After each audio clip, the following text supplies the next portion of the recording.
So I'd like to welcome to the stage John Bartlett and Deborah Dugan. Interesting. We had a conversation here at Straight Talk in March about kind of design and fashion and business, and we were thinking about where we wanted to take that conversation for this edition, for this episode of our show.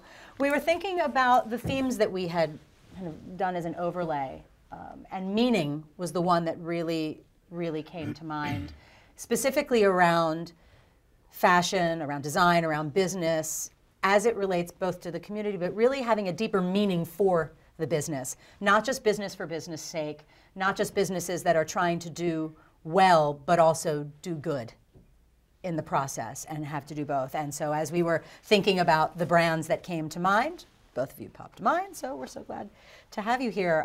As we've started each of the sessions, we've had each of the speakers just give a little bit of a perspective of, as you know, what drives you, what brought you to where you are today, the challenges that you've come up against, and kind of where your own resilience has led you through your change. And Deborah, would love to start with you. Your trajectory, you know, starting Thank you. Wall Street lawyer to what you're doing today is a pretty far spectrum. Yeah, but if you're actually talking about resiliency,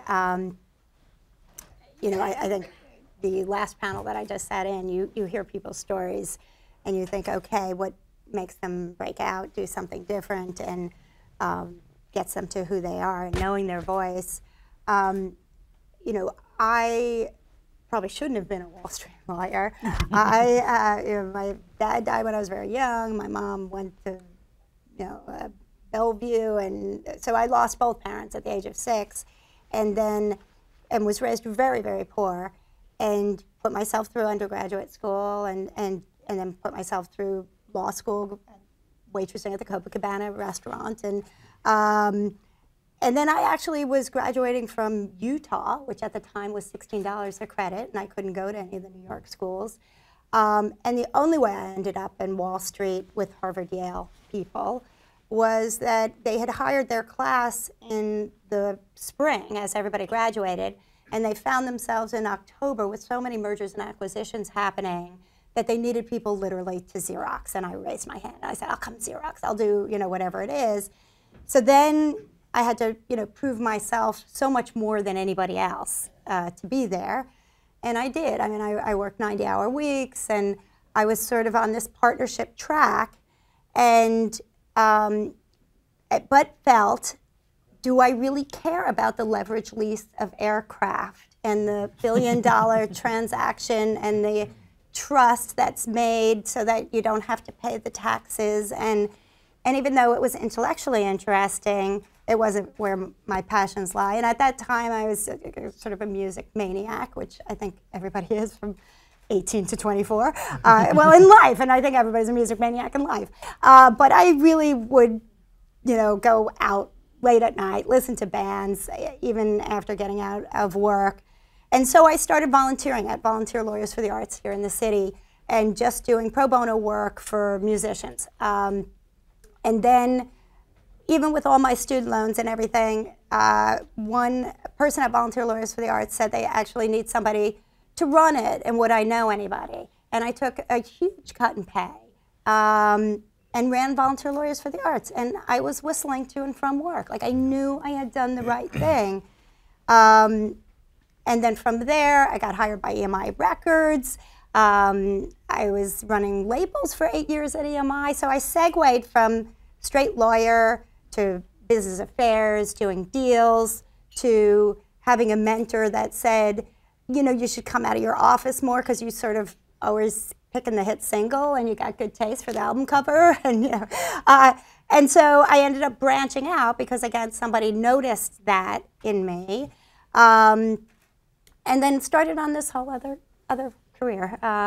So and just immediately prior to Red, you know, working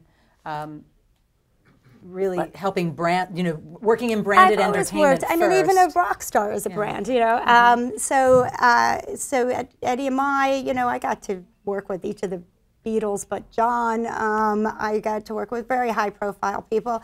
I feel that probably because of my resiliency, and when you step out, you might be better, more apt to deal with highly difficult people. That has actually helped me in my professional career, not in my personal life, but in my professional career. Like, I do good with celebrities because I say, okay, you want to do this, I get your genius. It's not going to be 6 million, it's going to be 3 million, but here's your genius, and it still shows up. You know, that's you know, a gift that I developed, I guess, and some clarity of thought that helped. But I think for everybody, you have to figure out your passions and what your personal genius is. What's the thing that everybody tells you, oh, you're so good at, and it comes so easy to you that you're like, really? And you know, blow it out.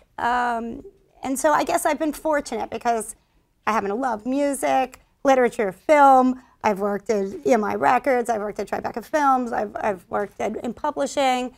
And all of those skills, which was really about bringing something to market, a movie, a musician, or whatever, I now use for Red to save lives in Africa. Same skills, exact same skills.